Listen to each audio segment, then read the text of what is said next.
Hello, Bangladesh. I'd just like to thank each and every single one of you for helping me. সান্ডারল্যান্ডে খেলা Cuba Mitchell এখন Bangladeshi club Bashundhara কিংসে। হ্যাঁ, এমনই shocking news পেয়েছি আমরা যখন শুনলাম সান্ডারল্যান্ড থেকে বসুন্ধরা কিংসে এসেছেন তিনি। তবে কেন এই সিদ্ধান্ত কিউবা মিচেলের? এর পেছনে কি রয়েছে বসুন্ধরা কোনো সিন্ডিকেট, নাকি স্ব ইচ্ছায় তিনি সান্ডারল্যান্ড থেকে বসুন্ধরায় যোগ দিলেন? এই সবই জানার চেষ্টা করব এই ভিডিওতে। ইংল্যান্ডের ক্লাব সান্ডারল্যান্ডের আন্ডার-21 দলে খেলা কিউবা মিচেলকে দলে ফেরালো বসুন্ধরা কিংস।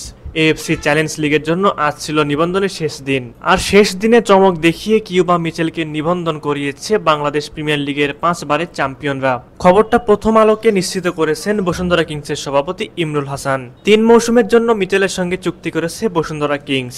19 বছর বয়সী এই মিডফিল্ডার সান্ডারল্যান্ডের আন্ডার-18 দলের হয়েও 25 ম্যাচে খেলেছেন। গত জুনে বাংলাদেশের পাসপোর্টও হাতে পান তিনি। এখন ফিফার প্লেয়ার্স স্ট্যাটাস কমিটির অনুমোদনের অপেক্ষায় তিনি রয়েছেন। সেই ধাপ শেষ হলে বাংলাদেশের হয়ে খেলতেও আর কোনো বাধা থাকবে না তার। এছাড়া 2025-26 মৌসুমের জন্য কোচ হিসেবে ব্রাজিলের সের্জিও ফারিয়াসের সঙ্গেও চুক্তি করেছে কিংস। ছোট বড় মিলিয়ে এখন পর্যন্ত 15টি দলের ডাগ আউটে দাঁড়িয়েছেন ফারিয়াস।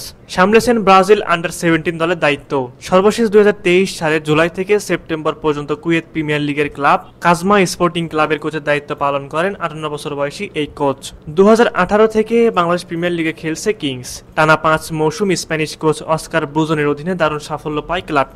এরপর গত মৌসুমে অস্কারের চেয়ারে বসেন রোমানিয়ান কোচ ভ্যালোরি তিতে। তার সময়ে ফেডারেশন কাপ এবং চ্যালেঞ্জ কাপ জিতলেও লিগ শিরোপা হাতছাড়া করে দলটি। বসুন্ধরা কিংস টিম ম্যানেজমেন্ট হয়তো ভাবছিলেন চমক যদি দেখাতেই হয় তাহলে ফুটবল প্রেমীরা একটু অপেক্ষায় থাকুক, তা না হলে তো জমবে না। শেষ পর্যন্ত তাই ঘটলো। সান্ডারল্যান্ড থেকে কিউবা মিচেলকে উড়িয়ে নিয়ে আসলেন তারা।